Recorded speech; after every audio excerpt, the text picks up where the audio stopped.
All right, everyone, we are back with another Pangburn Hangout. Let me just make sure I'm not muted. No, I'm good.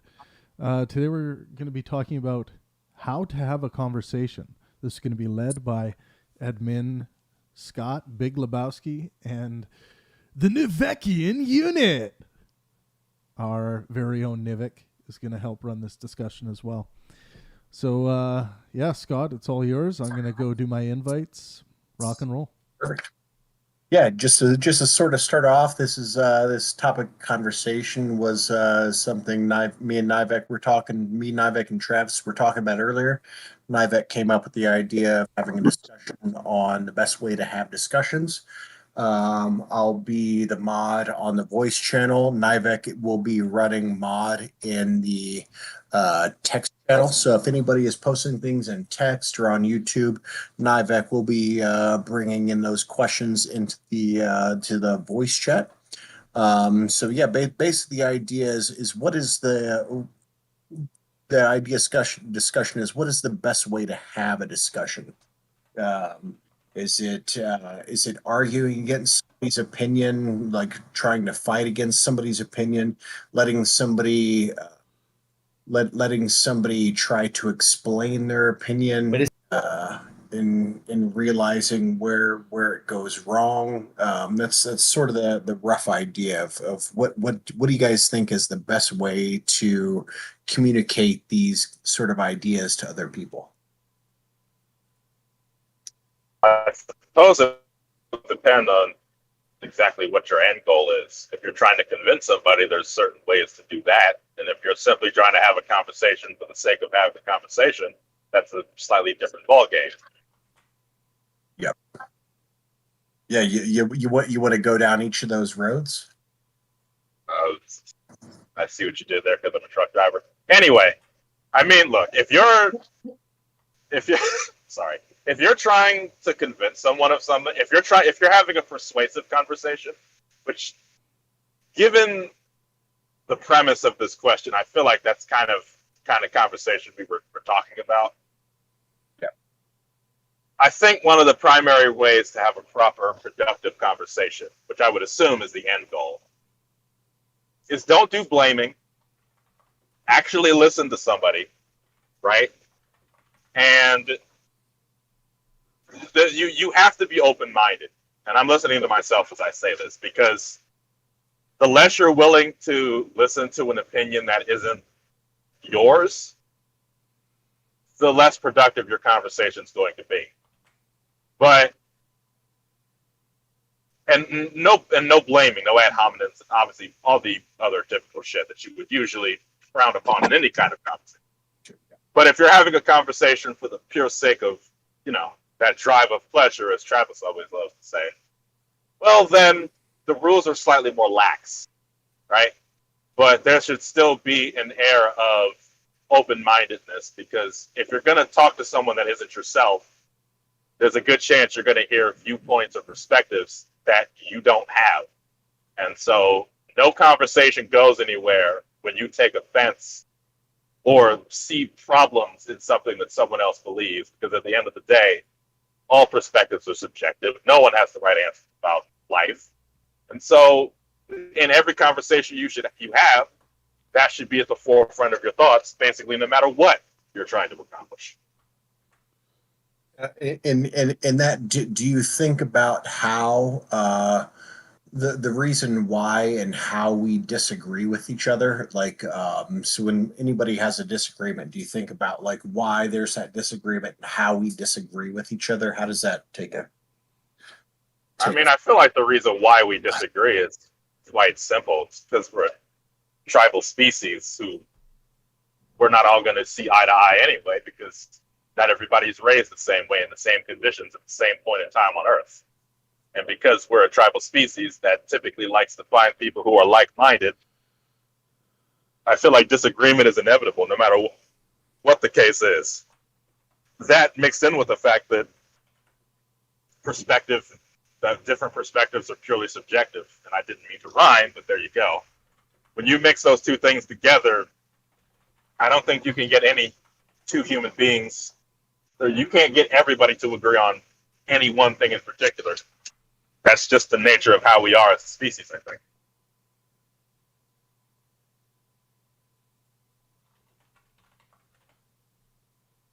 Anybody else? Concept, Simba, Andy?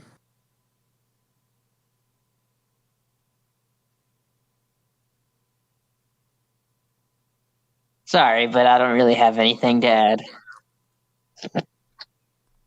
You don't have anything to add about the best way to have a discussion? What do you think is the best way to go about having a discussion? To like if you had an opinion that you wanted to portray to somebody, like what do you think would be the best route to go, the best thing to do to actually get that person to understand where you're coming from?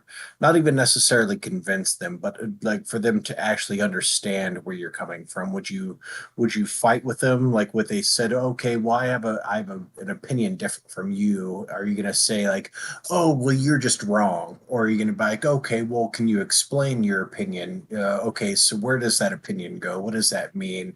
Or, what do you think is the best route to go in that situation? Well, I personally, because I'm so delicate and fragile, don't really like it when conversations get too debatey. So if I was ever having a disagreement with somebody, unless I was falling short of my own personal tastes, I would rather try not to be particularly combative, and would hope that they aren't either. And I guess maybe use examples and description to paint a picture of why I feel the way I feel.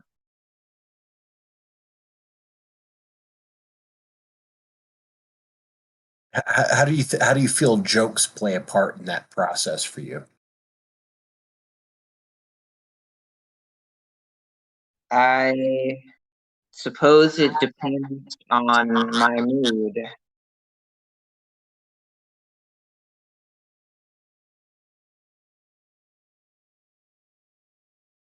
Fair enough. Simba, you got anything?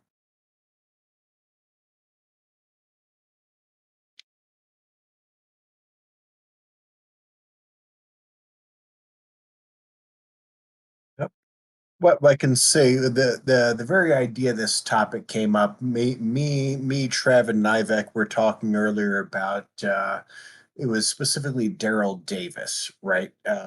He's the guy who goes and like meets with guys who are in. He's a black guy, and he meets with guys who are in the Ku Klux Klan, and like he just has discussions, right? So he never goes to these guys and just is like being like, oh, you guys are wrong, you're idiots, and you guys are fucking dumb, and all this kind of stuff. He just goes and actually just talks to people, and through that process, people have turned away from these more radical beliefs because they now realize that this person that I'm talking to is just another human being. And I was making the point of the importance of looking at things that way, as opposed to I don't know, having the position of, if somebody has an opposing idea from you, instead of treating them or dehumanizing this other group of people because they have a different opinion or a different idea, listen to people and then go from there. I think that's a better way for us to come together overall. Well, I suppose the question I would have to ask is, where do you draw the line? Because I'm even now still a firm believer that there are some viewpoints, subjective as they may be, that are just fucking ridiculous.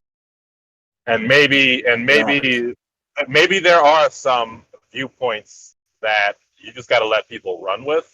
That there's really no sense in trying to change their mind. But I suppose that would be the question, right? Where do you draw the line on the tolerance to ideas that may even be radical? Like where do you draw the line? Yeah, that's that. Yeah, that's a great point. Where do you think you would draw the line? I mean, I would probably draw the line in conspiracy theories. Like if somebody believes in some absolutely radical conspiracy theory, and you actually take the time to listen to the reasons why, and you either can't come up with or don't see that they'll listen to counter evidence, at some point you've just got to admit defeat. There's no sense in trying to ram through a wall with your bare shoulder. Okay, you've got to admit that there's probably nothing you can do to change that person's mind, and you've also got to go into every conversation with the knowledge that you might not change that person's mind. Exactly. So the expectation it would be better for you to expect to try, and not whether you succeed or fail. The attempt is more important than anything. Otherwise, if you're constantly trying to change people's minds and you expect it to work and you're constantly being let down, I feel like that's one of the ways that conversations can stop. Yes. Aaron, but at some points it would be good to change a person's mind. Like if they're thinking like, hey, it'd be good to wipe out all life. Like it'd be potentially, but good to push back against that. But if a person was like, they want to believe what they believe, and they want to live their life away, in some type of ritual or custom, like that they do. I could get just leaving it at be at that point and just just moving on from there. But that's the so I could see with like being okay with the person believing in what they believe. It just depends on how that would affect others. Well, I suppose that's the ultimate goal of persuasion. It's not necessarily so that you can change a person's mind for their benefit. I think it's so that you can change their mind for your benefit. Because the more people, because I don't think any normal person would be trying to change someone's mind on something that they themselves didn't believe. I mean, devil's advocacy only goes so far. So, with that being said, yes, maybe there are some viewpoints that it'd be better off if we could convince people aren't true. Like flat earthers, for example. Or people who deny climate change. That would be a group that I would say it's vital that we change their minds. But at what point, when all the evidence that, and I think this is when it comes to political discourse, I think that this is the problem we're running into. You can present all the information that you want to that proves that climate change is real and is being accelerated by human behavior. But if the person you're talking to is just going to continue to deny it and replace their own reality, do you keep fighting with them for 6 hours, or do you eventually say, look, you believe what you believe and I'll believe what I believe. I'm going to go home now. Yeah, but do you think there is any way to actually get somebody to change their opinion on that, right? So There's nothing you can do. Well, this is sort of the reason why we were talking about Daryl Davis earlier, right? So when he was meeting with guys who were KKK members, it's not like the first time he met and talked with these guys, they said, "Okay, no, you're right. I'm totally wrong, and I'm rejecting all that." It was something that builds up over a matter of time, right? So it's something that is resolved by relationship building as opposed to using facts to say, okay, well, I can point out all this information and it says this is the reason why you're wrong. That doesn't really like have the same impact as if you build up like a relationship with somebody. And then at that point they can see like, okay, well, this person isn't just blowing smoke up my ass. This person's real. They're coming from a legitimate. To me, it seems like that's sort of what we have to do to convince anybody of anything. It can't be like regurgitating facts. Well, that's the unfortunate reality that I've had to accept.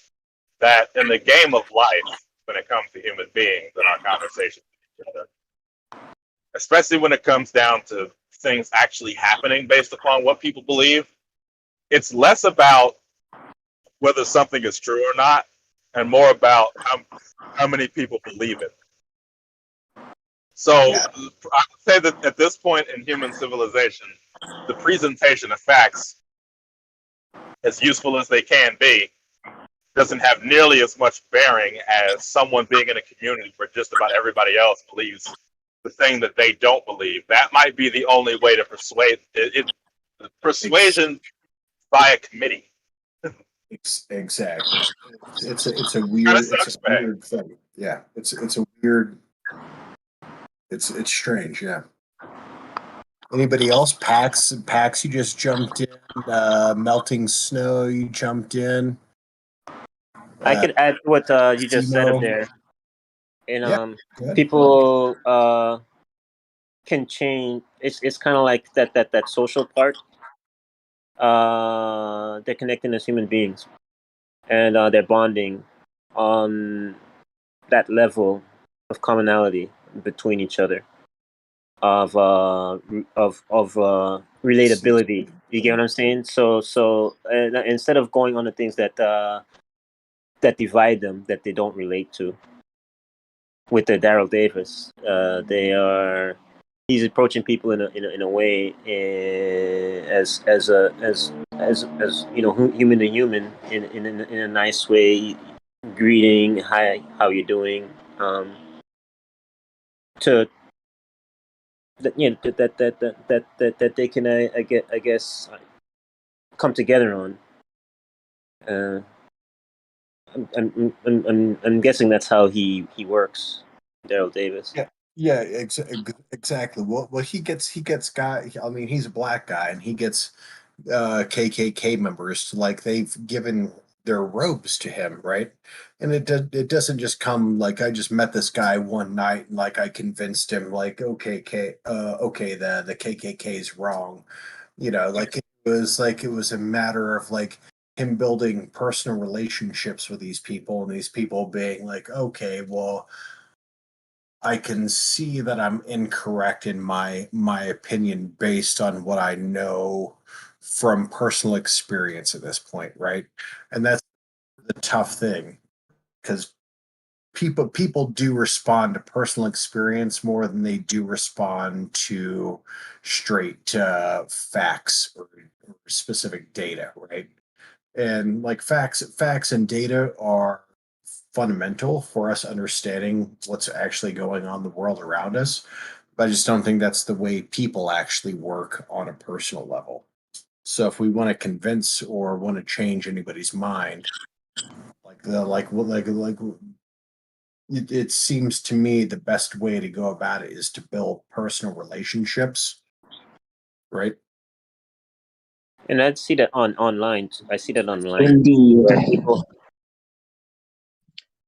I see people, like, on Discord, that some folks are probably folks that they wouldn't naturally be talking to each other in general real life circle, communicating with each other. Yep. I agree with you wholeheartedly, Scott. Friendship and teamwork is what makes the dream work.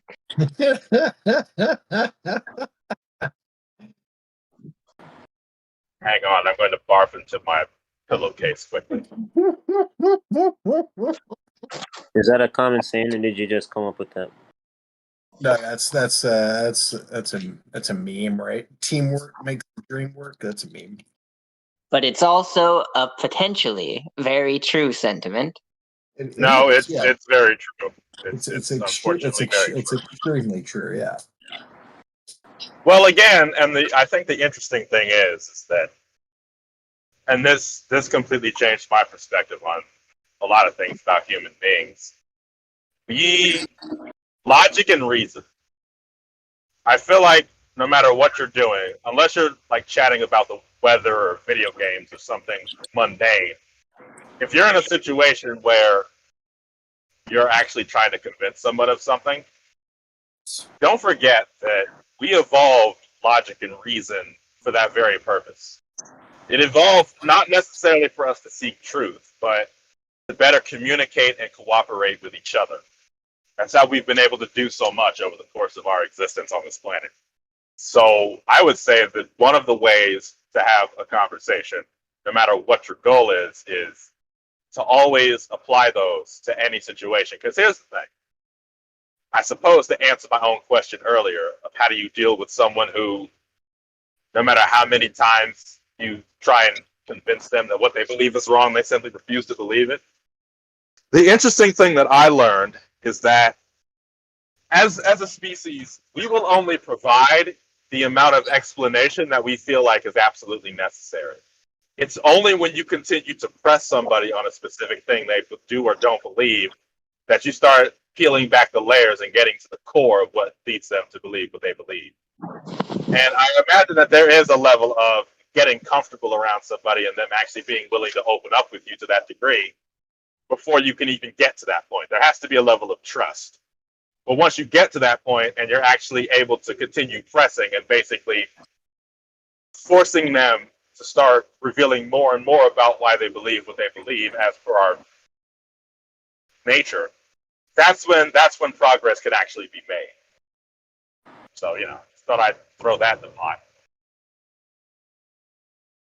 Okay, so that person tells you why they believe what they believe as a starting point. And you take it from there. I mean, you think of it like conversational therapy, right? Like, why do people go to therapy? To talk about their issues and find a solution. I mean, in a sense, that's exactly what you're doing in a conversation where you're trying to persuade somebody. You see a problem, and that problem is the way their perspective on a particular issue, and you're talking to them, getting to the root of that. It's like how therapists try to go through your history to find out exactly why you feel the way you feel about something. Like, maybe was it a bad event that happened to you in your childhood or something of that sort, and then you start working backwards from there. You find the root and start growing the branches. That's probably the best method to having a persuasive conversation with someone else. You find the root, and then from there, you start growing the branches that'll help maybe change the way they think. Not always going to be successful, but if you get to the root of why somebody believes what they do, I don't know how you're going to get any more efficient than that. I know that people, they understand that. I get that a person, it's good that they could understand themselves. But some people, I think that maybe sometimes people hide from themselves, and sometimes they don't know why they are the way they are. It's just they're just that way. I never said it was black and white, and I never said it was easy. But if you're dedicated, if you're committed enough to changing somebody's mind on something, you'll do what you've got to do. Yeah, they're just a product of their environment, and they just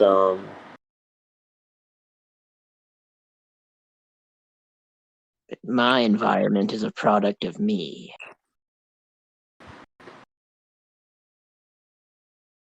I'm willing to bet my entire life savings that's not true.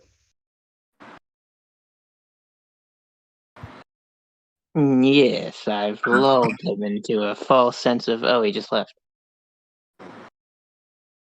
Hope he comes back. We've got melting snow, we've got Rouge, we got Simba, we got Zemo. Any of you guys have any thoughts on the best way to go about having a discussion, trying to persuade people to a position that they might disagree with at first? Yeah, man. Well, I haven't been here long to know exactly what was discussed, but it seems all I've heard was well, how to change somebody else's mind while not compromising anything on your side. And I don't think that's the best approach if the end goal is to. It's not about just changing a mind. It's about communicating in a reasonable way, and a person that won't change their mind regardless of whatever truth you put before them. I'm just clearing it up. That's all. That's all. Yeah. No, you're right. Yeah. So you're right. The end point isn't just to change minds, but to expose information that would otherwise fall on deaf ears. Yes. And Uh-huh. And I think the best way to do that would be to kind of display your willingness to change your own mind as well. So you can only dig as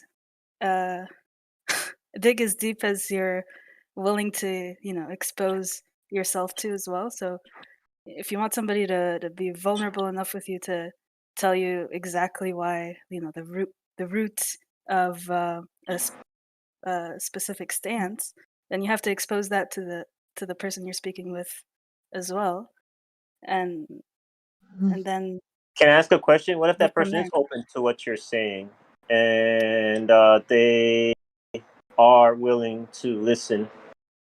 I mean, you don't know what's in the person's heart. Maybe they're not, but let's say hypothetically they are, right? And that person is like, this guy is saying this thing about unicorns, they exist and they fly. It's like, okay, you know what? I gave it a shot, and it's not really gelling with me, and this asshole's crazy. And how could I get across to that person? Well, for sure, the instinct when you come across somebody who believes in your unicorns is to say, yeah, you're crazy, get out of my Uh-huh. face. But I guess what I'm trying to say is maybe they're not that crazy. I get what And you're saying, maybe, and that's a good question that you ask. I'd say like it's not about you in what you think in not being open, or what that person think in them thinking whatever they want to think. It's about reality, right? If it says this happens, like if it says, like, if you throw up a rock and gravity's going to overtake it and it's going to fall down, it's just a fact. You get what I'm saying? It's an objective fact. And regardless of whether that person wants to believe otherwise or you want to believe otherwise, it doesn't matter. That's just the reality of the situation. well, You get what I'm saying? So, yeah, but I think, so it's not about you. It's not about me. It's about reality, and you be able to acknowledge it, and yeah, nothing's being about what you think or what the other person think. It's about what reality says. for sure, it should always Because you be asked the that question, way. how would you know if maybe you're wrong?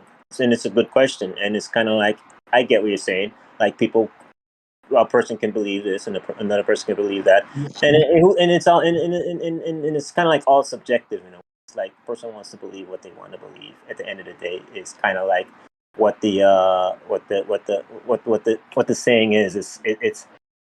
It's really about that. It's really about everything's subjective, and people wanting to believe what they want, and it's not really about that.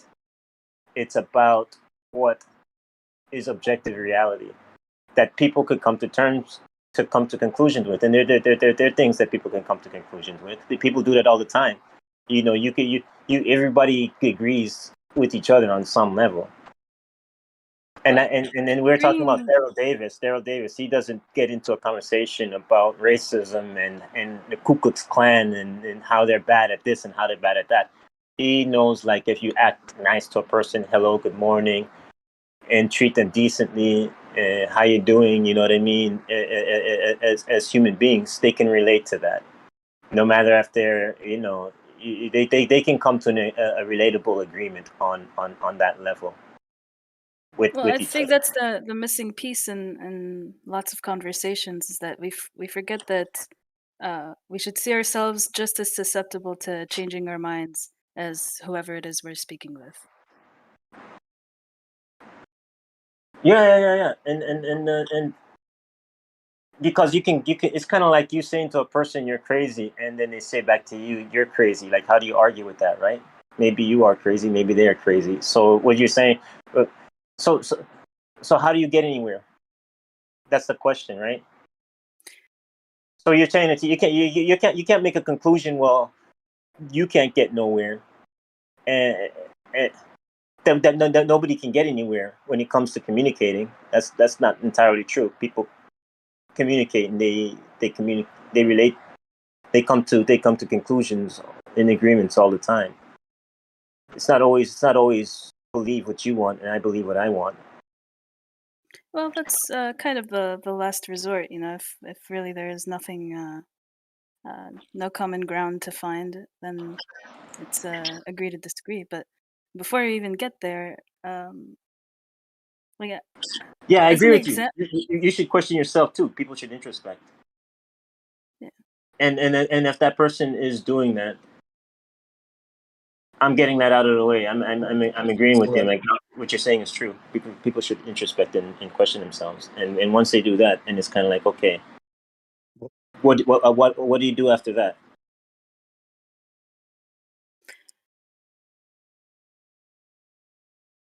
You're So you look asking at me? yourself. You say, okay, well, I what I'm saying is more aligns with reality. What this person is saying. It's not this. I just feel like saying what I'm saying. With this person, they're talking about the unicorns. That I don't really see any there's no reasoning there in what they're talking about. Once that Well, person makes that conclusion, how do you go about interacting is what I'm saying. Because it sounds like you're trying to say you can't just tie things off and, well, people just believe what they want to believe, or maybe that person that's questioning that person, maybe they have the problem. So what are you trying to say? You can't get nowhere in a conversation? no, that's not at all what I'm trying to say. In fact, agreeing to disagree is one of the last resorts, is what I'm saying. If there can be no common ground, and all that can be done is to understand the other person's stance without giving ground on your own, despite whatever information you're presented with, then you know that's the last place we want to end up. But Yeah, if we but, take, but yeah, I was kind of just like one quick real point. Like what you're saying there though is you're not saying we need to demonize these other people because we can agree to disagree. So like you can have your opinion, I can have my opinion, and we can both coexist equally, and we're fine, right? yeah, absolutely. Yep. Yeah, that's not to say if that's all that's left uh, to discuss is just agreeing to disagree, then I'm not saying uh, a that's not a good, like, it's an outcome that can keep the peace for sure. But if the objective is to change minds, then Yes. getting there is No, like, it's not to change the mind. Um, it's not just for the sake of changing the mind. I'm talking about how to move the process of reasoning on, and where a person is engaging with a person that doesn't seem to conform to reality. And you're saying, well, maybe that person that you think is that way, maybe you're that way, right? well, here's So another way to put it. I'm asking a question: how to move the how to keep the how to move the rationalization along. Let Rouge finish your point. Yeah, I'll just phrase it in a different way. Um, I think that if you come into a conversation, I'm using the unicorn example. If you get into a conversation with someone who believes in unicorns, and you want to move the conversation along, is that I think you should be just as ready to change your mind about unicorns not existing as they should be about changing their own mind about unicorns existing. That's how you move forward, is simply Wait, say that again. I not didn't follow bringing that. I um should be able to. I think that to make sure their conversation moves forward, you gotta leave arrogance at the door. So what So how does that arrogance person? does for the person who doesn't believe in unicorns is that they're 100% sure of that stance, and regardless of what information is put forward, uh, they're not going to change. They're not going to budge. Even though it's clear. So existence of, fantastical creatures is a tricky one, especially because we know that there are a lot of species that have yet to be discovered. And so that's always arguments that could be pushed from. Yeah. I like the question you asked, and I But was addressing it. I was saying, well, you introspect, you see what you think. If whatever you're talking about is that's supposed to be of reality, if it aligns with it or not, is all.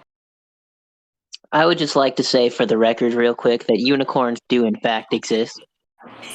Did you hear what I just said? Fucking Andrew over here. So you get what I just said, right? You asked me, how do you know if you're not? How do you know like the person is addressing a person isn't crazy and it's them themselves? Well, I was saying like, well, yeah, I get that's a good question you ask, and you introspect. Yeah, But you see what you're saying, if it aligns with reality or not. But that in that situation, you like off the bat, Nivek, you don't. Like that's something like for somebody to understand that about another person, that means that you've spent time with that other person that that's going to be the case, right? And that's I guess that's the point. Like what I'm saying is like if you meet somebody you don't know who they are, they have a different opinion from you.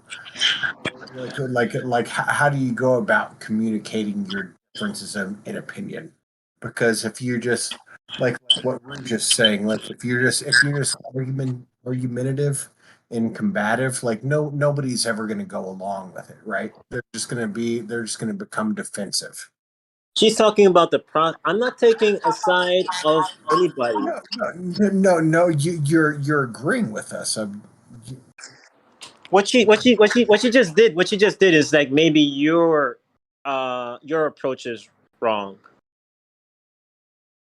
You get what I'm so saying that maybe hold on, Rouge. Can you restate your opinion for Nivek? Because I didn't think that's what you're saying. I thought you were coming from a place that was far different than saying like your opinion is wrong. Yeah, I'm not saying that that's how you should approach every conversation. Assume that you're wrong and the other person is right. That kind of it's like playing devil's advocate against someone who's on your side, right? And no, what I mean is that the approach should come from a place where you leave arrogance out the door. Therefore, can't assume. You can't expect your whoever you're conversing with to change their mind any more than you would be willing to. And depending on how willing you are to change your own mind, then I think that encourages whoever you're speaking with to open up in the same amount. That's all I'm saying. Not that to assume that you're wrong, but you're only gonna obtain as much vulnerability as you yourself are willing to show. So if that person is willing to change their mind and being open and still not coming to a conclusion on what that person is saying is rational, what you do then?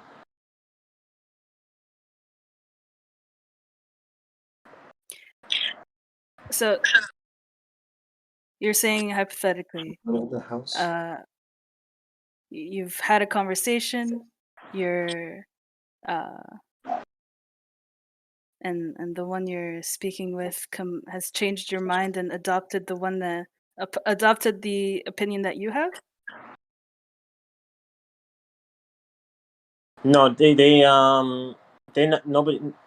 I'm saying you're saying like a person should look at themselves and question themselves, and I'm saying okay, let's say hypothetically they did that, they question themselves. in being open to changing their minds, and they still haven't. They still came to a conclusion in thinking what that person is saying makes no sense to them. It doesn't align with reality. That's totally fine. Yeah, What do you do then? Well, for sure, it's a possible outcome of having a conversation with anybody. Uh, the one thing, well, I don't know what you absolutely have to do from there. It's an acceptable outcome, but I do know what you shouldn't do, and that's resort to any form of, you know, violence. And unfortunately, that's what we find a lot of times. What's the proper way to come to a go about coming to a conclusion in reasoning with the person?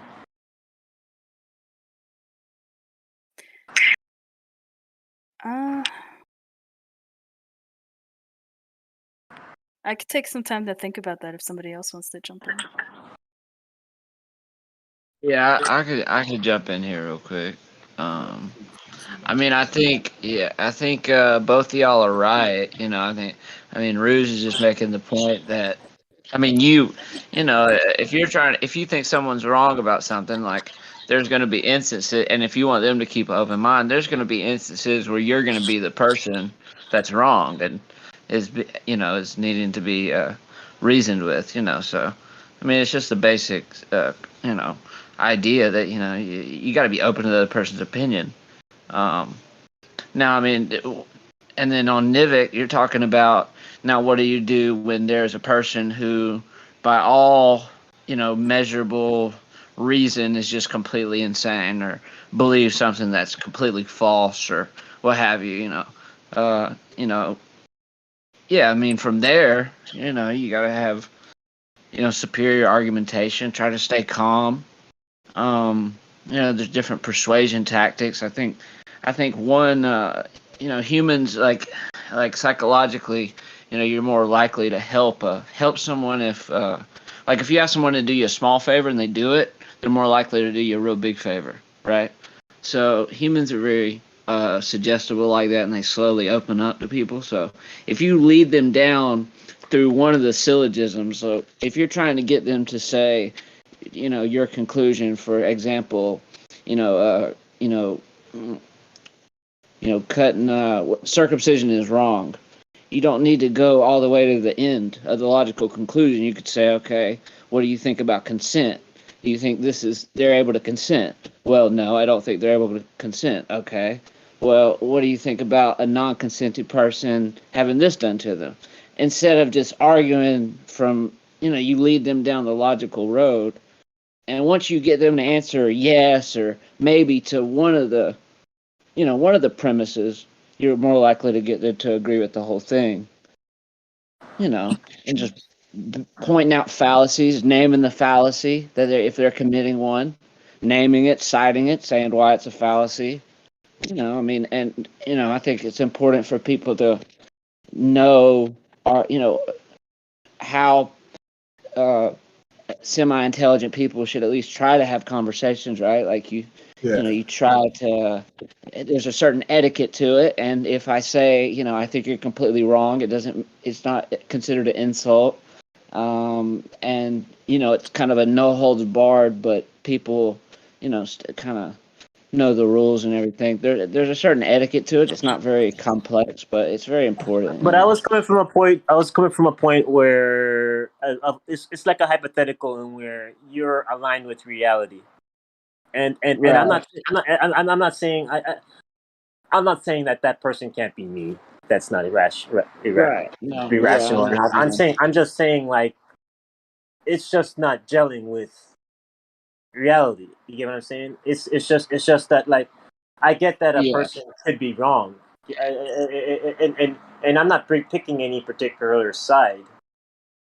You know what I mean? You're saying, and what if there's an instance where you consider their opinion to be 100% invalid, Questioner can be wrong too. or something, the questioner can be wrong too, and nobody in both sides are the questioners because they're both talking. They're both communicating with each other. I'm not picking one or the. I'm not picking one side or the other. I'm coming from. I was just coming from a point where. But yeah. What she said is a good point. Like it's good. You should question yourself as well. But that's kind of coming from the point of established. I was established objective fact of what something is, and a person, regardless, they're not budging no matter what. You say, okay, you throw up the rock, it falls, and that's it. And it's kind of like no matter what you say, that person is not moving, and how you go about. Well, what are the bedrocks of What are the bedrocks of epistemology? What are the bedrocks of how we know what we know? I think that's a good place to start. You know what I mean? And one of those has to be some form of logic, right? Logic coherence. That's why I said, name the fallacy. If you point out a fallacy and you can name the actual formal fallacy, it has a lot more weight behind it. You know what I mean? It's like pointing out a reason why someone's algorithm's wrong. It's wrong, and I'm showing you the proof of how it's wrong. It's a proof. Yeah, you're trying to understand why a person believes what they believe, and when you get how they think, you have an understanding of them. That you could I guess you could interact with them better. You have more of an idea how to approach them. Yeah. Y'all familiar with still manning? Like still manning a position? Yeah. So like, straw manning is attacking a position that they don't hold.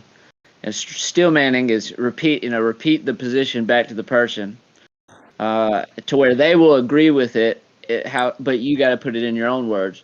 And then once you say that, then the other person should ask you, or you should ask yourself, now what do you think is wrong with that interpretation of what you think? So if you still man something, even if you disagree with it, then they ask you, what do you think's wrong with that still man? You got to look at it a lot more honestly because it's your interpretation. So you're much more careful to not contradict your own logic. Right, so I think that's another thing you can do. I thought steel manning was just like bringing up a good argument against another argument. I thought that's what it was. Steel manning is the opposite of straw manning. It's building up someone's argument in terms that they would agree with in the most good faith, way. Even if you think it's wrong, like you want to say what you think the other person believes, exactly how they believe it. I get what you're saying. Yeah. And then you take a whack at it. Yeah. Yes. Yeah.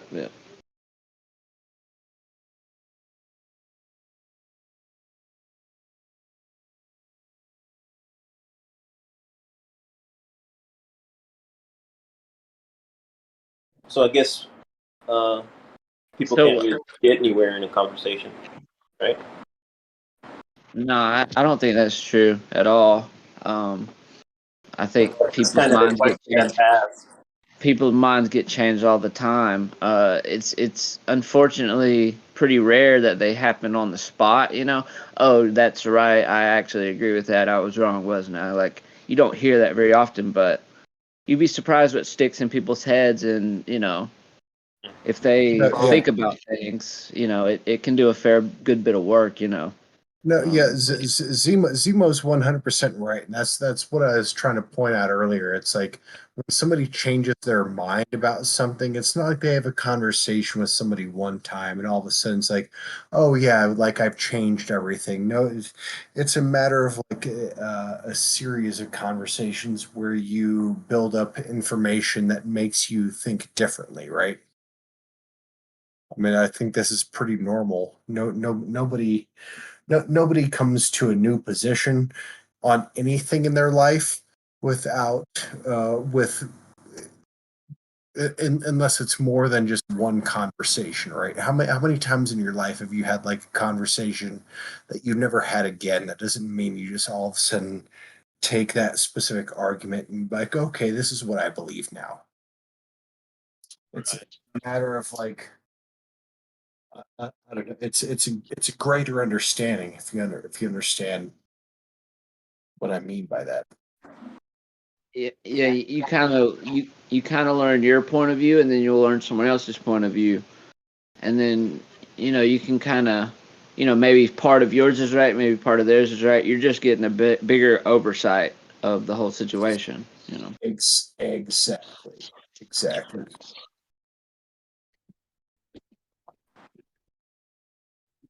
Yeah, I get where where Rouge was coming from in the process of how to interact with people.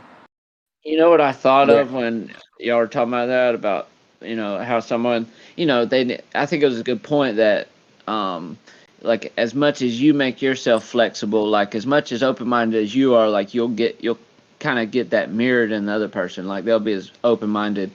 But like it made me think of y'all ever seen the Steven Crowder, like the Change My Mind segments?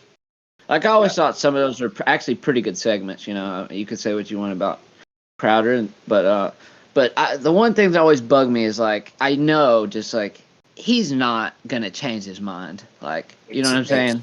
Exactly. Yeah, Yeah, and that it's always just was in the back of my mind of just like he's not yeah. fucking. You know what I mean? Yeah, that's the whole thing with like with him doing that. That was always like performative. It was performative for that he's making videos for people and whatnot. He never went to those situations being like, okay, my mind can be changed. He went to those situations being like, well, I'm convinced of this. I'm just gonna try to like dunk on college kids, right? Zemo, and what do you think of this viewpoint of interacting of a communication process and moving things along, like moving the reasoning process along, and where that person you're talking to, you have a objective conclusion on what reality is, and that person you're talking to, you take their view, and you take yours. You look at yourself, you introspect, and you also question yourself as well, and see if it more conforms with reality. And you you equate all those things together, and you see what is more off and what is not, to more likely come to a conclusion on things. You know what I mean? So you're taking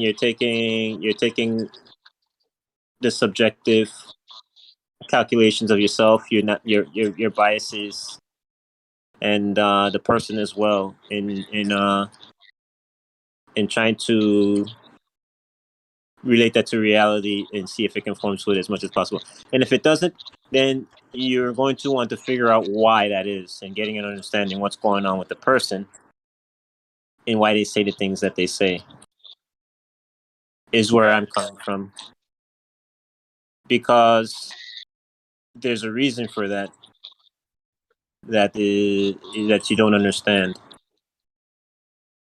And if you can get an understanding of why that is, you might have an idea how to approach that person and to approach that person the right way. You get what I mean? That could be progressive in moving things along, instead of getting stuck with this no, yes, no, yes, no, yes, no, yes, no, yes, back and forth, because that's not going to go anywhere. That person's just going to say no again. Yeah, I mean, I guess for me, I mean, the best way would be first, like to disagree with someone, you have to actually understand their argument. You know what I mean? So I just ask as many questions as possible. And when you stumble upon something that doesn't make sense, kind of, you can put a microscope on that and, figure out why they believe that. And, sometimes you'll find out people don't even know why they believe certain things they believe. Once you get down to a certain question, there's a lot of, people take leaps of faith. I know it's kind of a bad word in certain circles. Faith, Zemo, I said that earlier. Like people, they might not, they just might have just brought up in that environment in just that's just a social norm. You know what I mean? So let me ask a question, like to everybody, like, because this is what I'm thinking of when you're talking about this. So, like, I'm thinking of people that come up to you on the street and like ask you for a cigarette, and then when you're smoking it with them, they tell you that they're like Jesus reincarnated or something like that, or that the God talks to them. Like, yeah, you ever had someone like that come up to you?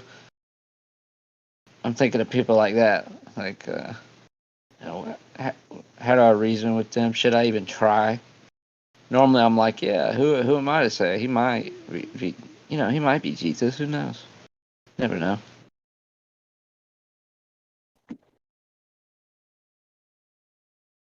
Yeah, but sometimes, like you say, some people they don't understand why they are the way they are. You can't ask them why you believe that crazy nonsense. You can't ask like a crazy person going to tell you that they're crazy. That's the whole point. What's the craziest thing you've ever heard someone say? Like you actually were in the room with them, or like you have a relationship with them. Like, what's the craziest shit you've ever heard someone you know believe? Or like a conversation you had. Like, has there Yeah, anybody I ever heard a been person like? say they're Jesus before. Yeah.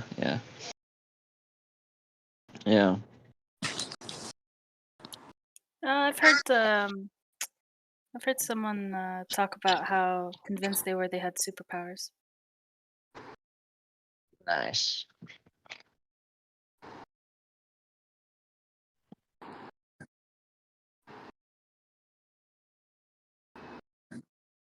But then comes the question of trying to figure out if this stems from mental illness or just being gravely mistaken.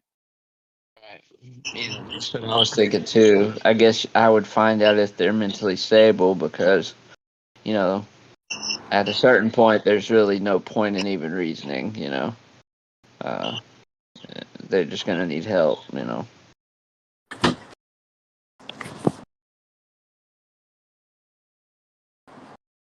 that What do situation, you it's think? What do you basically think? What I just said a minute ago about hold on. the process. Hold on, real quick, though.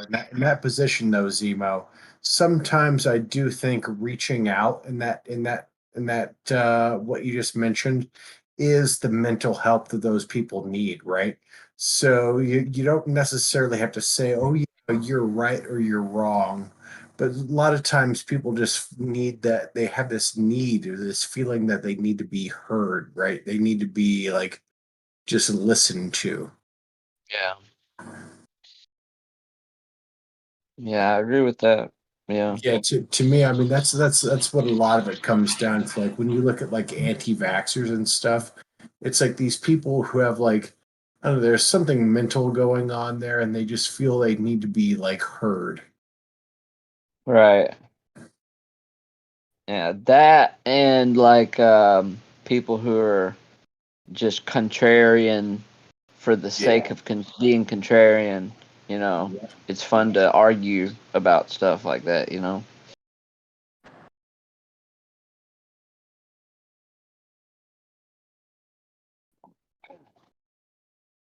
Yeah, that's where I was coming from. Like So with the yeah, reasoning process. listen to them for sure. Hear them out. So Zemo, the reasoning process that I said to you earlier, like Right. when you look at the person and you and you interest in a subjective view and equate that to reality and yourself and introspecting and equate that with reality and see who more in line with what. Right. Yeah. What about it? No, I was just asking what you think. Oh. Because we're talking about like a reasoning. I'm talking about like a reasoning process. You know what I mean? And moving a convo along. Right. This, I mean, this, I've this. I've I'm kind of not talking answered about. it. I'm not talking about Um, stalemate. I'm not talking about. I'm not interested in a stalemate. Well, you believe what you want, and that person believe, and then so like. well, what's some pervasive? I mean, not pervasive, persuasive, rhetorical strategies that you know of, Nivik? Not all things are stalemates. People do agree No, on I certain agree with things. that. I And agree. know, Like I I know agree that. with Hitler on many things. You know what I mean? I might like eggs. You know what I mean? That doesn't mean like our views are Well, that's an completely opinion. Those type of things don't aligned. matter, right? I mean, those are like really like I'm who saying cares? Yeah, there are things we're that talking people about more there facts. are people that think that people that don't have that have ideologies that don't align. That can share common viewpoints and things. Sure, yeah, So sure. there's a way of being able to interact with another person Yeah, in agreement. You know, it's like, hey, I believe in breathing air. Well, I don't believe in breathing air. No, you probably would share that agreement. right. Yeah, Well, Nivek, let people get a word in edgewise right now. You're commandeering a bit. So Annie, you got any ideas? Basically, we're talking about what's the best way to have conversations. So if you're having a conversation with somebody, what do you think is the best way to actually try to make somebody see your point of view? Is it arguing against them, or is it like trying to build bridges? Is the basic argument, right? Well, I think if you're starting with the goal of being to convince someone to your point of view, you're kind of starting off on the wrong foot.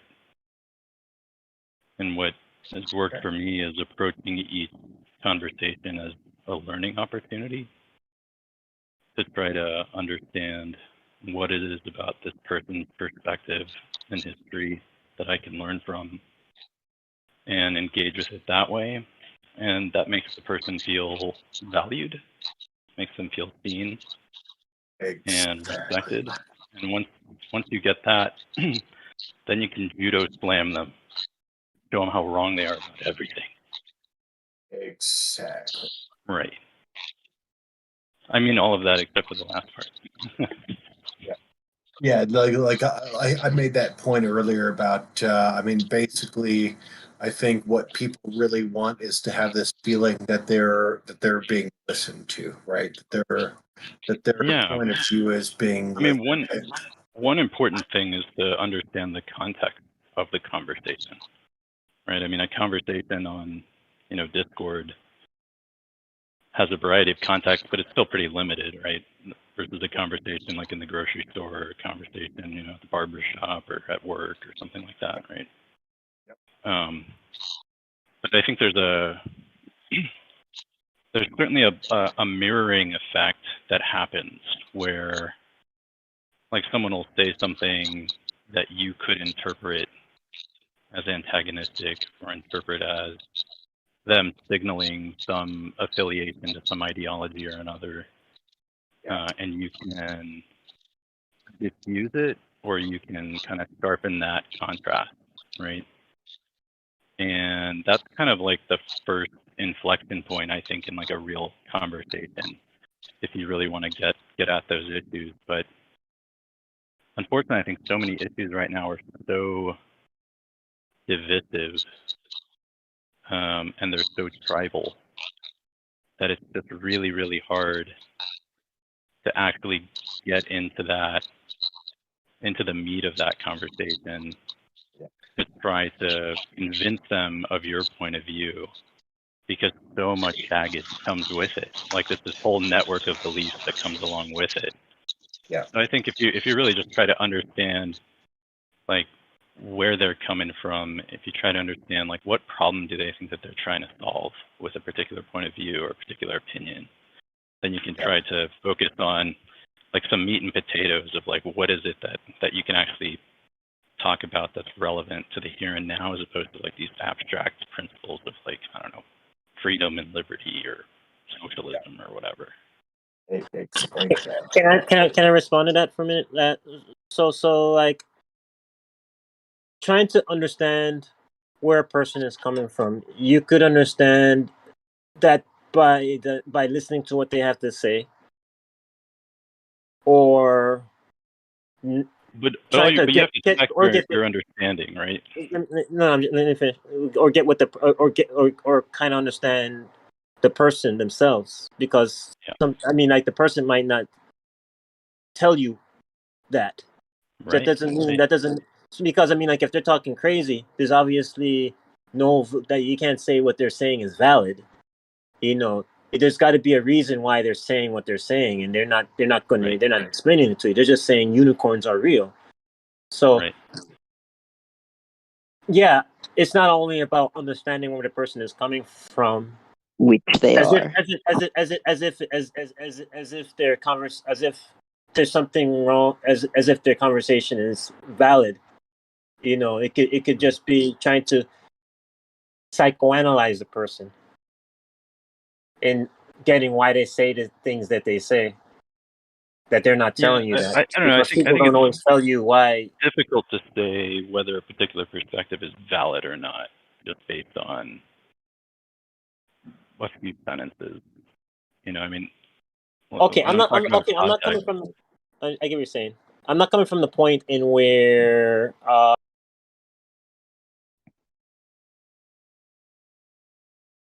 I'm coming from the point in where, like, if the person's saying something just completely out there, you know what I mean? It's just I mean, like, I don't know. Do you have to engage with those conversations?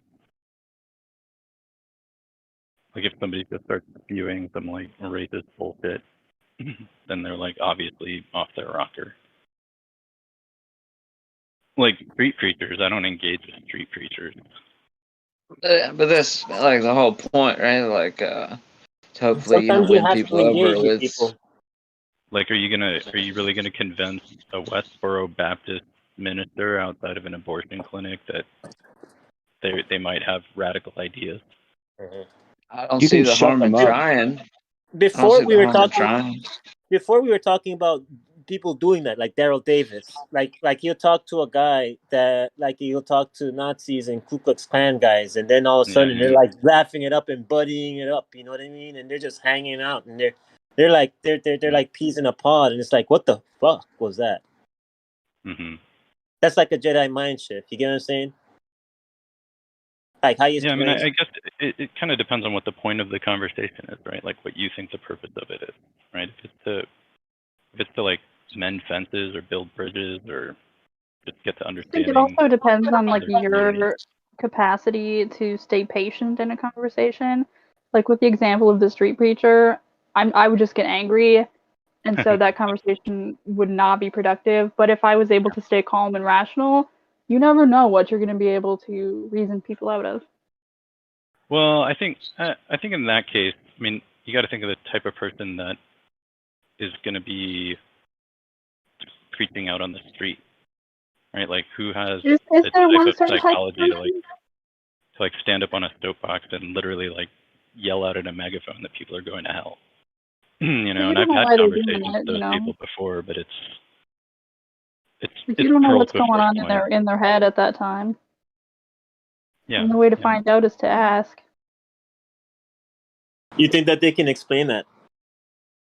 Yeah, I think the context is just wrong. I think if you really want to have a conversation with them, like invite them out to coffee or something afterwards. Not in this weird. I mean, like they'll definitely explain it to you. I mean, the whole point of being a preacher is basically explaining ideas to other people.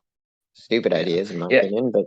Yeah, I mean, I don't know why people have this like tiptoe mentality around Christians. Like, they're super accustomed to getting challenged to their shit. Like nowadays, especially, right? Like, well, I mean, not only that, but not fragile, right? Like, if you can get them past their prepared answers and sort of work them out of their scripts and actually get them talking, then I think that you've. Here's That's my thing. Here's my thing.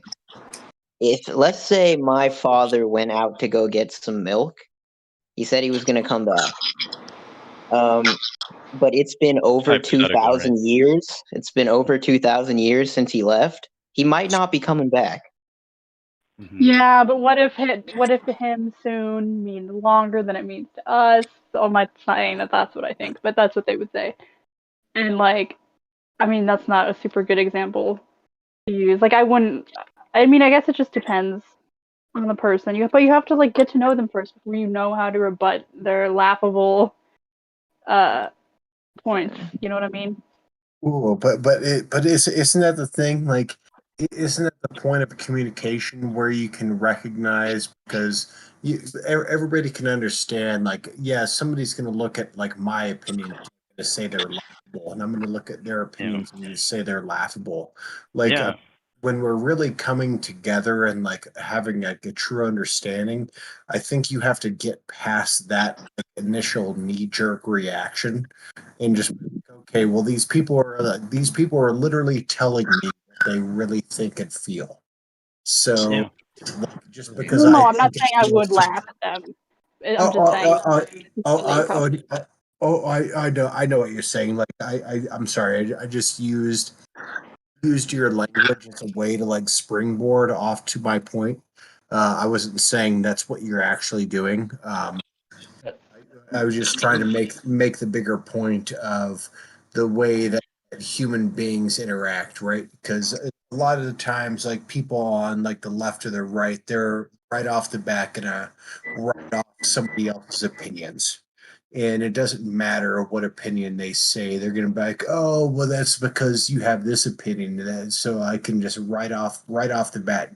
Just opinion. yeah, we have to kind of cut through the noise. You know what I mean? Like, Exactly. Yep. we can't just make assumptions of like, oh, you think this, therefore you must think this and this and this, or you think this for this reason. Like, you have to actually ask and you have to listen to the answers. Exactly. Yep. I agree. So Oh, I I just think realized that's Michaela. What? How you doing? I didn't notice that was All right, how are you? till just now. Oh. Hi. I'm glad to see you here. It's you. Yeah, thanks.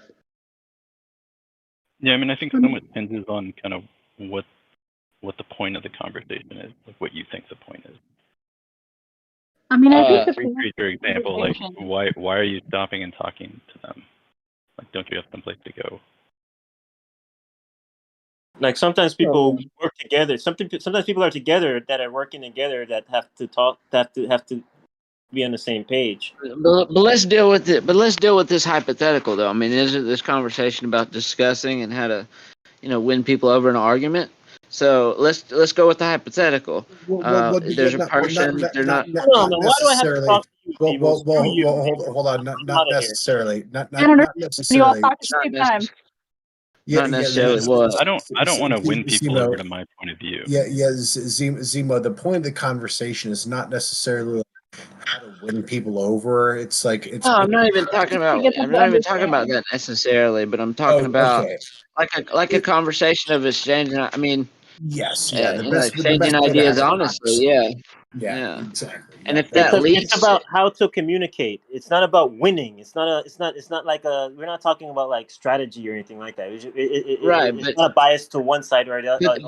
but this is an obvious thing that human beings do all the time. Like people have interventions on people, right? Like, this is, let's not pretend like this is some alien concept. Like if you have a cousin that's about to go join this cult, like you want to be able to, argue them off the ledge, so to speak. I mean, that's a This is very how we mitigate, war and disaster. Diplomacy with, I mean, this But it's isn't not a just small point. conversations, right? It's building empathy, right? Like you have to. Of course, For I example, with your agree. cult example, right? It's not going to be. There's not one particular instance where they're now a cultist, right? It's like a process of like mental grooming that they undergo, and it's like a very well-studied psychological phenomenon where people Yeah, get and like in the into context of an cults. intervention, you need to have the right people there, and usually you need to Yeah, have because you someone can who's really trained fuck it in the up art of too. conversation. Yeah. But like Yeah, people like me and you are sure. probably not the best people to do that kind of thing because I mean there's Yeah, I mean, just I don't people even who know like that. how successful interventions are. I honestly don't. I'm not saying they're not. I mean, I have no for me idea whether that. personally, I had my parent and my boss and one of my friends at work. They had like an intervention on me, and then for like some issues that I was having, and then You I were ended up attacking street actually creatures, like weren't you? what? I said you were attacking street creatures. Yeah, yeah, that's what it was. And then I actually like ended up getting help and turning my shit around. Yeah. So I mean, it just depends on the time, and it depends Yeah. on like the The people person who are has to be there. ready And for it too, right? Like the person has to Yeah. want to change on some level. Right? Like yeah, whatever you was going definitely. on, you probably knew things weren't a-okay. It wasn't sustainable. Like I knew that I couldn't keep going, but I probably Yeah. would have if they wouldn't have stepped in. You know. Yeah, dude. There's Yeah, a for lot sure. of self-deception and that type of thing, especially with addiction. There's a lot of like. There's a saying that the alcoholic is the last person to know they have a problem. Everybody else knows before they do, because your brain's tricking itself. So. But I So think you, conversation, more than just a means to persuade people, is really it's really like our last and in some ways our first sort of like safe haven, safe place is conversation. Yes. That's the only way we can solve our problems. It's the only way we can sometimes Mhm. figure out how we feel is by talking it through with someone. You know what I mean? That's why like all these years later and all this technology that we have, talk therapy is still one of the most effective treatments for a lot of problems. And I don't think that Exactly. that's a coincidence. When I don't even think like to me when I think about like having like relationships with people, it's not necessarily about like intervention that's something that comes that there's something else that's going on there, but the basic fundamentals of a human being is you need to have connections to other human beings. And Absolutely. if you don't, there's going to be some very serious problems. And if that's you what don't have that, like that's why the worst thing you can do to someone in a prison, like in a Put 'em in box full of rapists and murderers, the worst thing you can do is leave them alone. Exactly. Yeah, dude, you put somebody in solitary and they lose their fucking minds. Crazy. Like Joe Yeah, Rogan I think talks about how another thing that humans are like a big weird superorganism, how we all need each other, but everybody wants to pretend that we don't. And it's like, bro, you're not a lone wolf. Nobody is. Exactly. I don't really think solitary confinement should be allowed if it takes such a detrimental toll on the mind. Isn't that cruel and unusual? I mean, what else are they gonna do? Well, there are people who are fighting for it, but I mean, that's the way things work. it's What about like whether that person. we used to hang people in public squares 100 years ago, right? So it's not like we're that far out of like the brutality of We're of what working it on it. used to be. Yeah, yeah. Yeah, I think I they mean, one did thing some that I've work. found. Yeah, so, dude, 300 years ago, they were skinning people alive, right? And like sawing them in half. That's Yeah, crazy. dude, but like 400 years ago, they were putting people in oubliettes, and if you don't know They're what freaking cutting off kids' heads and rolling them down the pyramids. What are you gonna do? Dude, Christ, freaking Oubliette. pre-civilization, we were just eating people from rival tribes. Like, Are you making up these words, Lebowski? no, no, Oubliette. no, What is it, dude? That's an just one of those oubliette. fucking high Colorado stoner words. It's not No, real. no, dude. If you I'm don't just if you playing. don't know what an oubliette is the most atrocious like I'm torture looking it up. you can Alright, I'm ever googling it. possibly imagine. So a, Was a basically, metal it worse than spike like the in the pear that they would gooch. shove up your asshole and then yeah, widen it? yeah. So That's an the Judas oubliette, chair. Yeah. like an oubliette, they would have like a room like in a castle. It's like basically it was like a 5 foot by 5 room, and they would like if you were like sentenced to die, they would just put you in there, and Yeah. you died in there. And a lot of these rooms, they would build spikes in the floor, so like the entire time, like How is that not a saw trap? That is a saw trap. It's fucking insane. If you actually Alright, I'm look googling it. at what oubliettes were, it's fucking crazy. Like there were some where like there was like that's where like all the water would drain to. So they'd put people down. Yeah. And it rained, they would just drown. Jesus Christ! Oh, yeah. Holy shit You're- balls! Fucking shit, dude. You're basically in Buffalo Bill's house, like fucking at the bottom of that shit. Bruh. So I'm just gonna do a check on the conversation here and make sure that this is still about the principles of conversation. Yeah, we're talking about communicate. Because it Nah, sounds bro. hard to have a Oubliettes conversation and and torture. Yeah, communication and talking is important, but when all else fails, you need to put them in a medieval torture den. Yeah. Yeah. That's Yeah. crazy. When But when the conversation conversation fails, you put them in the oubliette. Yeah. What's it fun to say? Or if you really sure. like, if you just want to get it over with, just off with their fucking heads. I think we should bring that back because the way that we do lethal injection now, the sodium whatever that they used to use to paralyze people. Pentothal.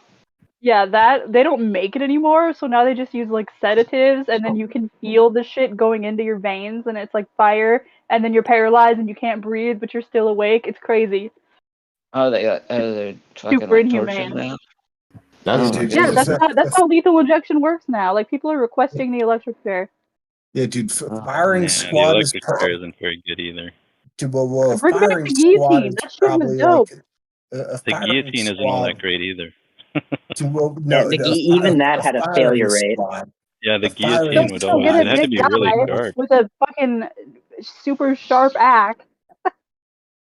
Yeah, they missed though. They missed. To a firing squad where you've got 8 guys shooting a bullet into your heart, that's the most fucking like it's just over like that. Like you're done. Got through the heart. Yo. No, man, I think the beheading would be the most painless, the quickest. Like, you're not suffering, Like, you're just completely severing your central nervous system. How do you know that? How do you know that? Instead of cutting gravity do it. Like, there's no reason to immediately go that unconscious. Because you're cutting the central nervous cut off system. once and I didn't feel a thing. You're not cutting the brain though. You're cutting the neck. Yeah. Yeah, but your brain, they say you still have like 5 seconds of consciousness. Cause You guys are a bunch of brain. fucking weirdos. Yeah, you might have a few of those. Yeah, sure. Weirdos. Yeah, I just came in here and everybody's talking about different ways to do capital punishment. I think capital punishment is unethical. It's actually we shouldn't be killing people, but if we're going to, it should be with the guillotine. Well, actually, we're talking about. You guys are a bunch of hypocrites. Like, we shouldn't be killing people. We don't. We shouldn't. I don't like killing people, but it's unethical. But like, this is my favorite way that people kill people.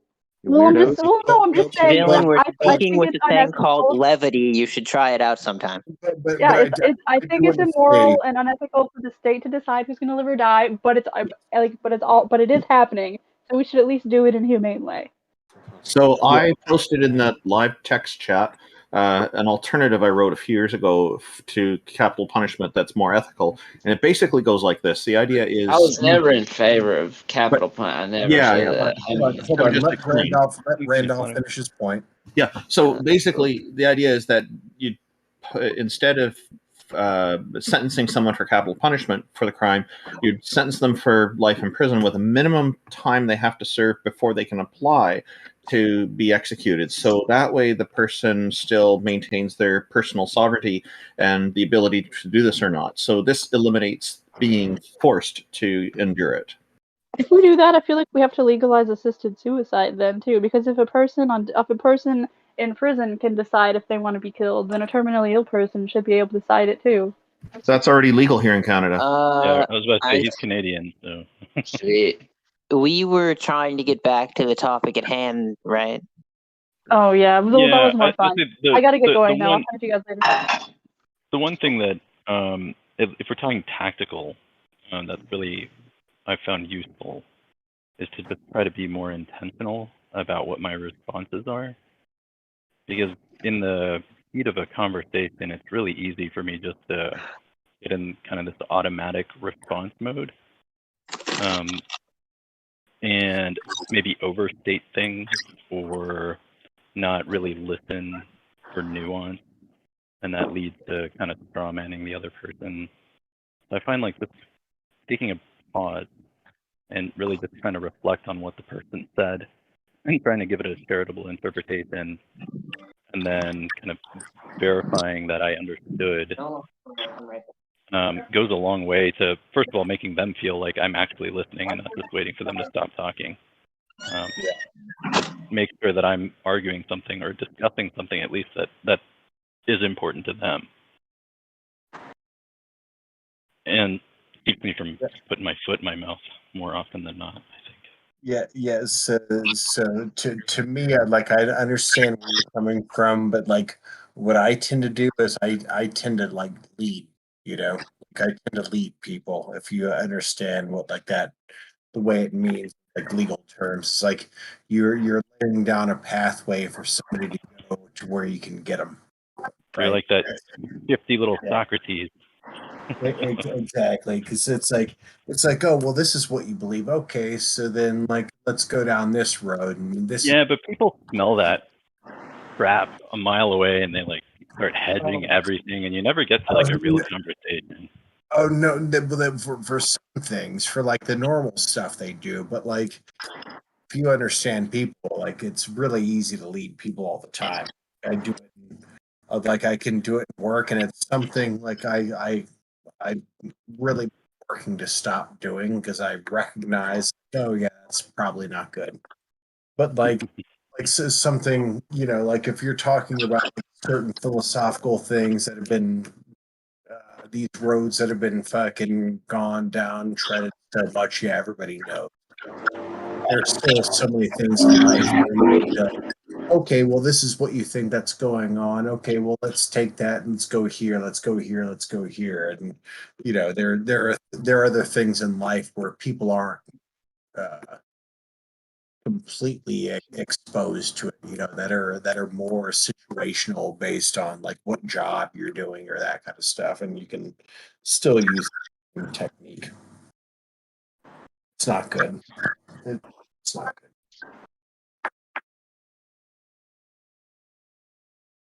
I guess you do that if a person's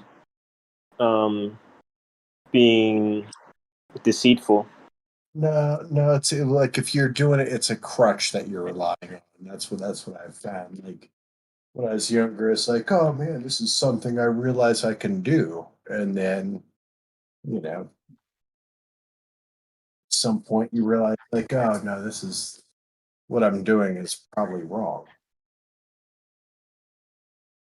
It's dishonest. It's fundamentally being dishonest. And if you're doing that, like, yeah, you got. I think being authentic in a conversation is really difficult and important. Right? It's kind of the most important thing. I think sometimes we can lose sight of what are our beliefs versus like what are the things that we think we're supposed to say. Yeah, but that's the thing. It's easy to get caught into that notion of just like, oh, I just have to act this certain or say this certain thing and like live this certain way. It's like, no, just stop doing that. Mm-hmm. You think a lot of people aren't authentic in conversations?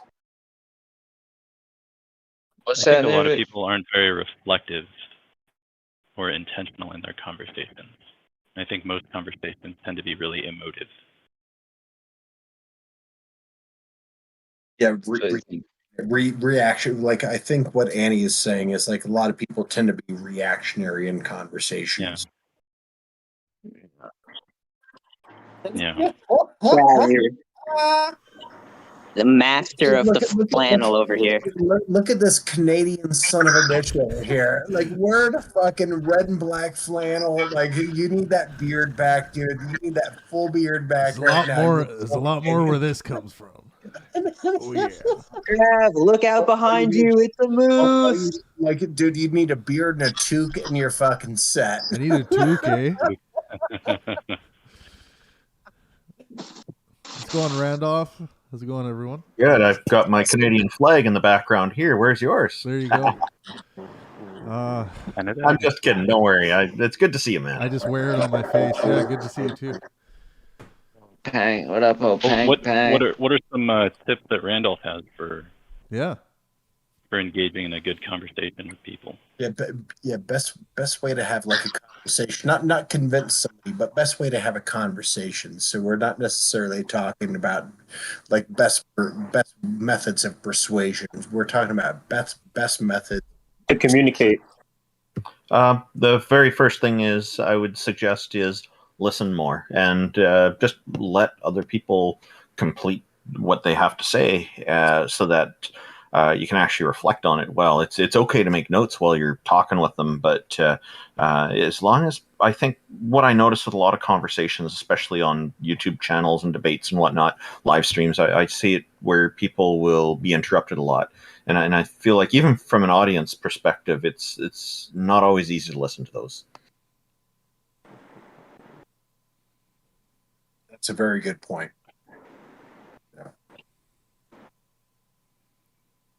And I'm not trying to say that anybody here is guilty of this. This is just a general point to answer the question. Oh yeah, I would say everybody here is guilty of that. Just know. Yeah, me too, right? Yeah, me too, right? Just knowing the crowd. That's you're absolutely right, though. I mean, that's 100% right. Me especially. When it's like you're talking and you're seeking to solve you want to, it's like brainstorming, you're trying to solve something, right? And you want people to communicate in a way in getting on board to come to a conclusion, right? Like a shared understanding. And when I'm in these conversations, I'm okay with people having different opinions, because another thing I notice people will sometimes try to do is to coerce, even, or at least convince somebody to change their point of view without being willing to consider if they should change their own. I think it's perfectly okay for people to have different viewpoints on things and still go away from a conversation without changing their minds, as long as they're able to have what I like to call the free exchange of ideas, where our thoughts and opinions and positions are understood by each other. Is this the first time you've been on here, Randolph? I've never seen you before, dude. You're fucking 100. Well, Randolph is the one who told me about this. Dude, you are 100% on point, man. Like, I've been here before. I try to get on when I can. Travis sends me notifications beforehand, and I'm busy with work and family, so I usually don't get to join, but I'd love to more often because I really like the conversations that Travis hosts here. Dude, I mean, you are 100% correct. That's fucking awesome, man. I see you're tiptoeing away from how you didn't even remember him, Scott. Randolph? I've never talked to Randolph before. Hide your shame. It's okay.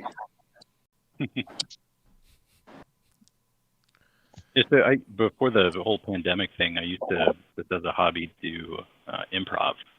And there's a principle in improv that's called yes and, which is when your partner starts a scene or does something, you never kill that idea. You accept it and then you build on top of it. And that leads to this wonderful serendipity in these scenes. And I found that when I approach conversations with that kind of openness and attitude, that for the most part, it helps generate conversations that left me in a place where I wouldn't have been before, right? So I'm always suspect of myself when I've gone a really long time and haven't really changed any of my core beliefs or any, like, even superficial beliefs.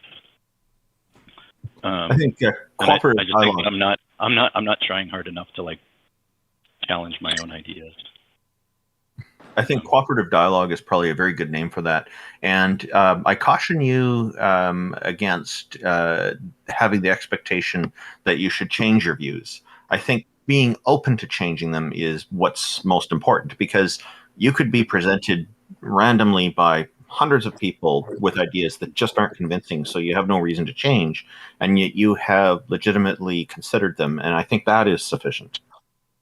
I like what you just said, Randall. It's more like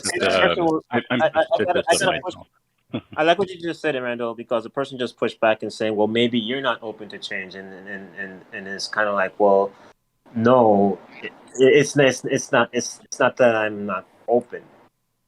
How do you know if you're open to being convinced?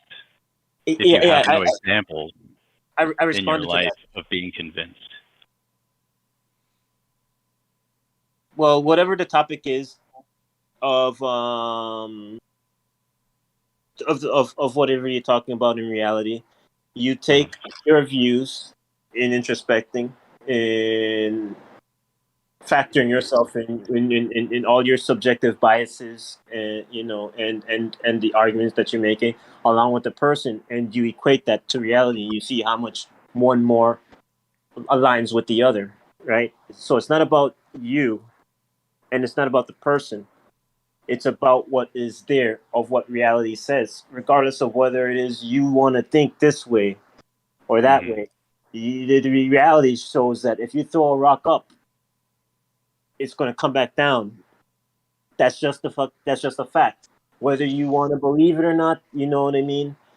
That's on you. But then you go from that point on asking why is it, regardless of something that is an established objective fact, that person would not change their mind no matter what. So you can't just ask that person why you just won't change. You have to kind of and then telling you why they believe. Yeah, a crazy person's not going to say they're crazy or why they believe. They're just going to they're going. You're going to have to understand that for yourself. You're going to have to psychoanalyze that person and try to figure out what it is with that person, why they. So you're gonna have to you're gonna have to find different avenues of communicating in ways in where they're not telling you anything. You're gonna have to look at other things and have that be told to you through actions and stuff like that. So figuring the person out in order to engage, because sometimes people can't explain why they. Yeah, but that's a basic Nivek. Like everybody recognizes a certain amount of body language, right? So like people communicate all the time without saying words, and people recognize this all the time. If this is not something that's new, like it's one of those things that drive me fucking nuts when people are like, oh, this person just had bad vibes. Like, no, it's not vibes. Like you're picking up on subtle cues that this person is giving off, and that's why you understand where they're coming from, right? It has nothing to do with vibes, right? Like if somebody's like planning to like rob you, you can like fucking tell like their behavior is gonna be different. You're gonna recognize it. But isn't that just a metaphorical way to say that same thing? Like vibes is just your intuition on their body language, and you might not be able to. I think there are some people who really think that there's like some actual energy waves radiating off them. Yeah. Now, if they're that level, yeah, sure, that's silly. I think my point was. I agree with you, Lebowski. I know what you're saying, though. I think Nivik's point is important that it just made because it touches on the importance of all parties involved having some intention to at least have some productive dialogue and cooperative dialogue. And some people go into these conversations with no intention to do that at all, and it's hard. Another point that Nivek touched on, and I think Big Lebowski also alluded to, is that people will get into attacking the person. And I think, if we're respectful to other people, like I always strive to make sure I get people's names right. I know some people will make fun of names and stuff. I don't do that. And because it doesn't matter if I discuss it with a person, I'm still going to try to get their name right. And if it is their ideas that I think need to be able to stand on their own merits, it doesn't matter who the messenger is. What's important is that the idea itself is open to scrutiny.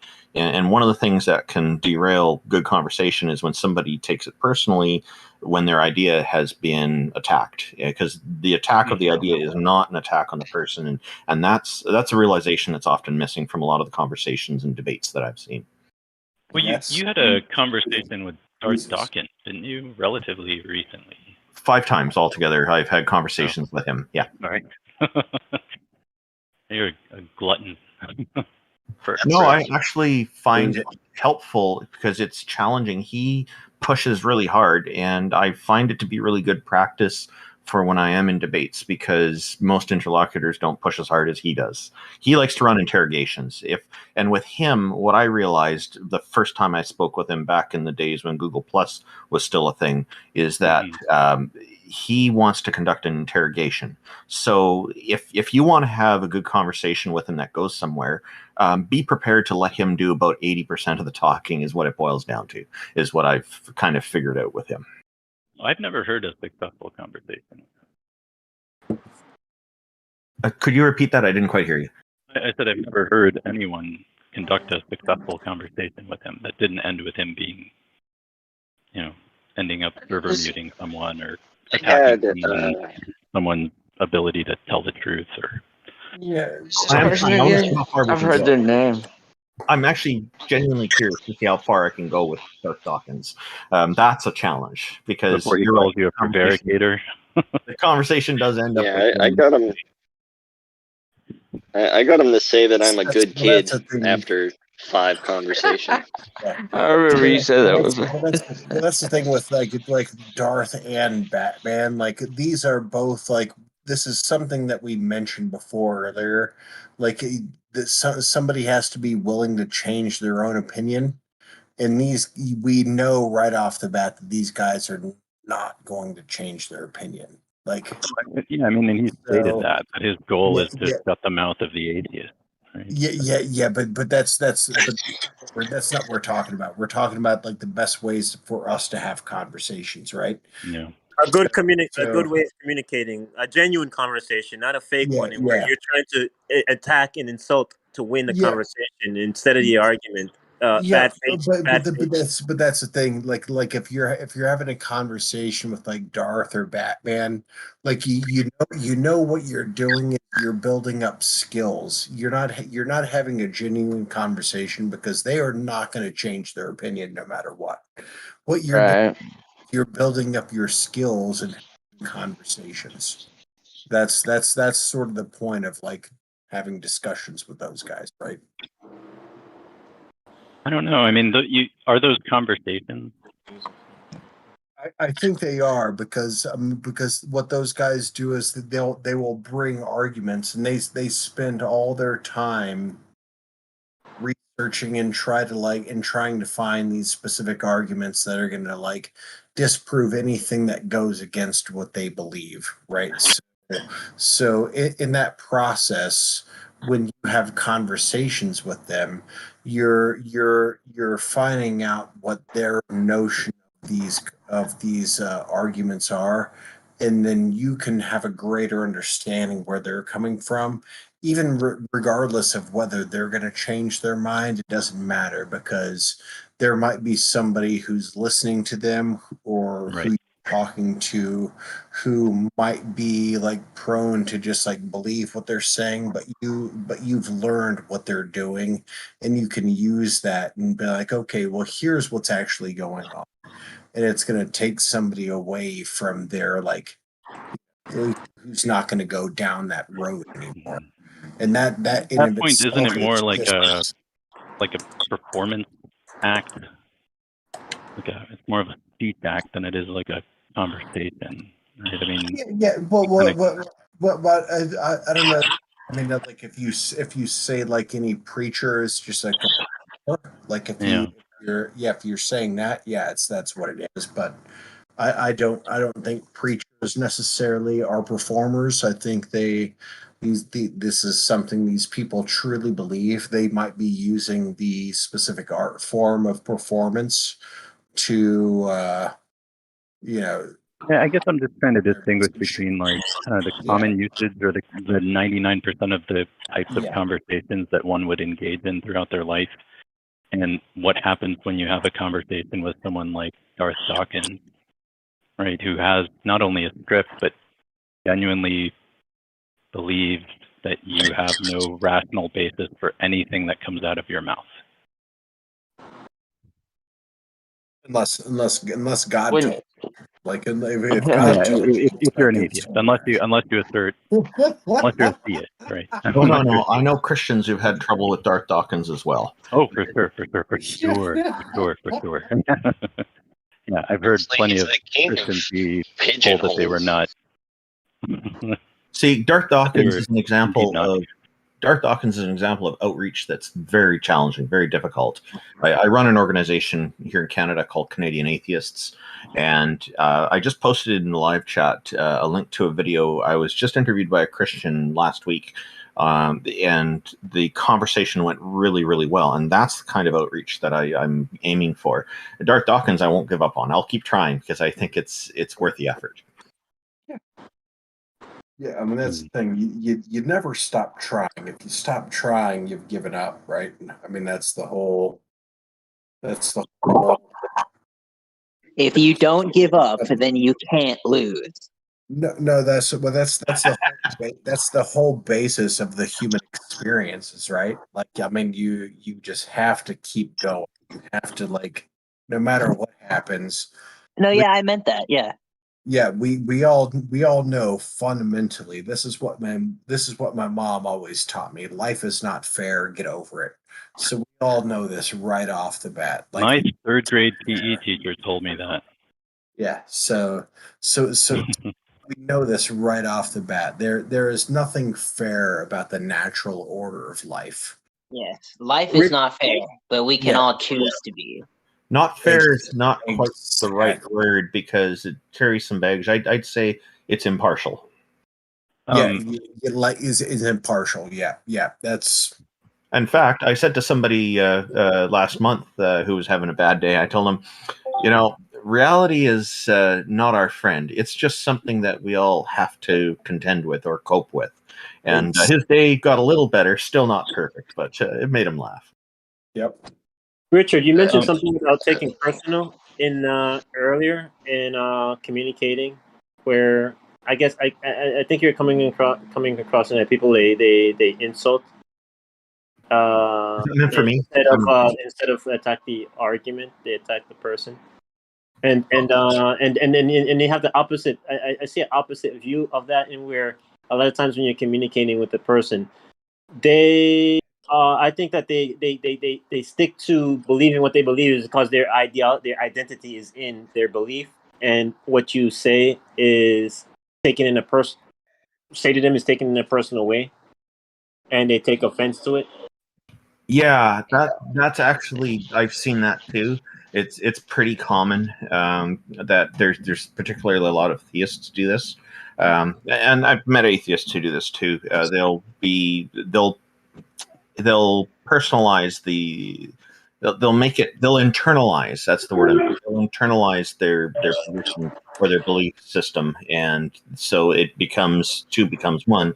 And I think it's a very unhealthy thing that a lot of religious institutions do to promote this, and they really shouldn't be. I think that we are our own persons. We can take certain ideas from different things, but we really need to be our own leaders on things, and be our own masters, and take the best of things that we like and make them part of ourselves. That's fine, but to just go and throw it all over and say that whole ideology is me is problematic, and it does lead to these kinds of scenarios, unfortunately. You're being a slave to that belief, and you're seeking validity in that being true to validate yourself.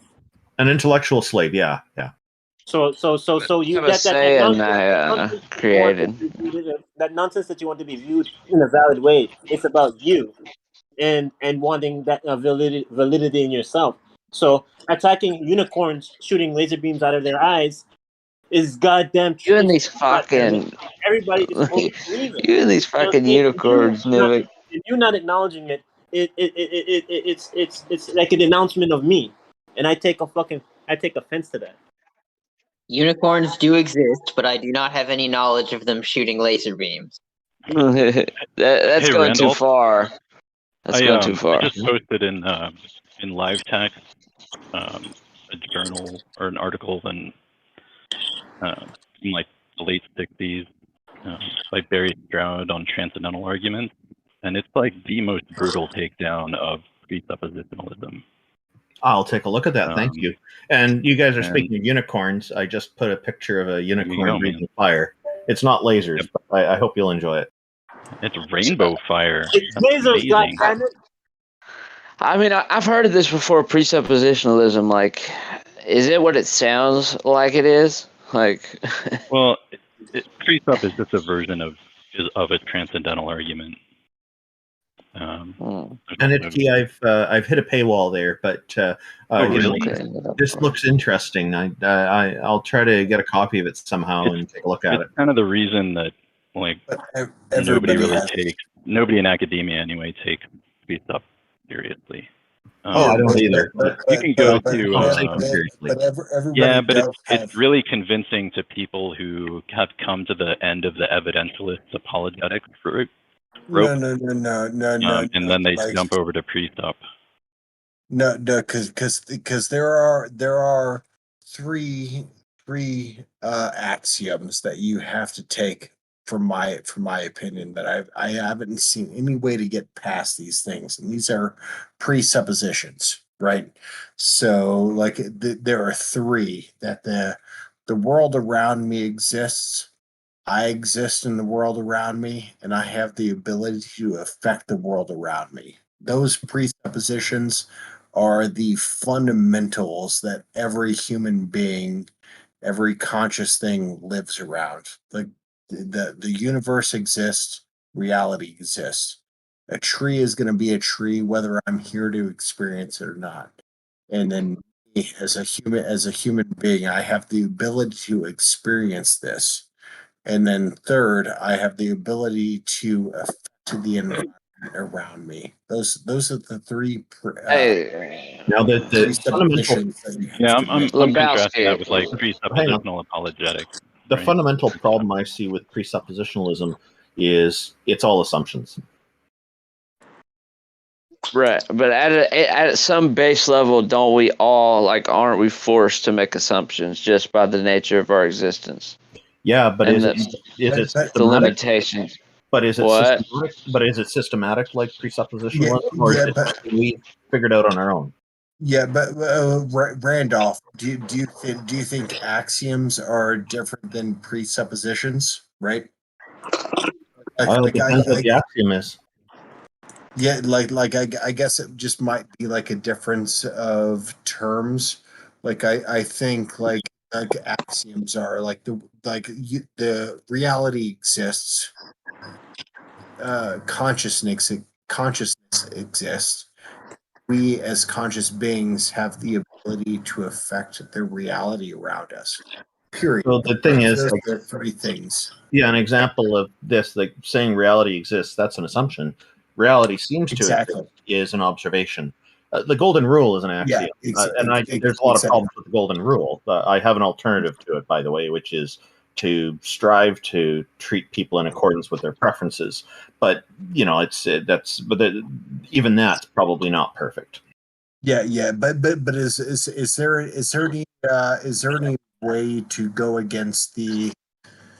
And I understand it's an assumption. That's the basis of it right off the bat. Like we have no way to actually prove this, but reality exists. Like that's something we all just have to sort of accept, right? Like you have a Canadian flag behind you. You know, you have that Canadian flag behind you is because reality exists. We have this certain thing that we are working in that does exist, regardless of us or not. And then we have us. Yes. And then we have our ability to affect that consciousness. Like to me, when I've thought about this a lot. This is as far down that I've ever been able to break things down. It's like that reality is there, we exist, consciousness exists, and we can affect reality. Like if you accept those three things, it's all you really have to do. And You don't need to accept religion. You don't need to accept anything else.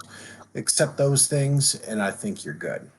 I'm almost as confident as you that reality exists. I'm what I can say 100% is that reality seems to exist. As far as taking the position that reality actually does exist, I'm not able to completely rule out the possibility that it's not the case. So Well, wait, no, that's not quite true though, right? Because if you define reality as whatever exists, right, then your conscious I was just experience thinking itself that, yeah. is But reality. I think it's Right. a more less wordy way of the question of whether or not reality exists. I think it's a more wordy way of saying, does what we perceive as reality actually exist in the way we perceive it? But nobody wants to say all that. Thank you. Yeah. Let's everybody. Let's move down to Trav's Tav. Trav's Tav. Trav's Tav. Tav's Tavern.